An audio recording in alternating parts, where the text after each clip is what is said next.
இப்படி பொங்கல் செஞ்சிங்கன்னா பொங்கல் ஹேட்டர்ஸ் கூட பொங்கலை விரும்பி சாப்பிடுவாங்க. அதுக்கு ஃபஸ்ட்டு ஒரு குக்கரில் ஜிஞ்சர், பச்சை மிளகாய், பெருங்காயப்பொடி இதெல்லாம் போட்டு சாட்டே பண்ணதுக்கப்புறமா பருப்பு, அரிசி இது போட்டுட்டு தேவையான அளவு உப்பு, தண்ணி ஆட் பண்ணிவிட்டு பொங்கல் ரெடி ஆகுறதுக்கு விசில் வச்சிடலாம். அதுக்கப்புறமா பொங்கலில் நம்ம மிளகு அப்படியே போட்டோம்னா அதை தூக்கி அப்படியே தான் குப்பையில் போடுறாங்க. அதனால் இந்த மிளகை வந்துட்டு நல்லா பவுடராக ட்ரெயின் பண்ணிக்கலாம். இந்த பவுடர் கொஞ்சம் உரமாக வச்சுருங்க. இப்போ வந்துட்டு பொங்கல் ரெடி ஆகிட்டு இருக்க இந்த சைக்கிள் கேப்பில் நம்ம பொங்கலுக்கு தேவையான சட்னி செஞ்சுக்கலாம்.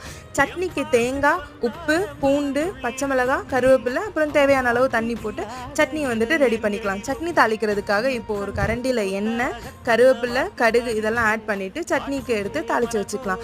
அதே நேரத்தில் பொங்கலுக்கு தேவையான தாளிப்பும் ரெடி பண்ணிக்கலாம். இப்போ பொங்கலுக்கு நல்ல தாராளமாக ஒரு கரண்டி நெய், சீரகம், கருவேப்பிலை போட்டு இப்போ பொங்கலில் கொட்டிட்டு அதுக்கப்புறம் நம்ம ரெடி பண்ணி வச்சுருக்கிற அந்த பெப்பர் பொடியும் இதோட ஆட் பண்ணி நல்லா மிக்ஸ் பண்ணி 2 minutes மூடி வச்சிடலாம். அவ்வளோதான்.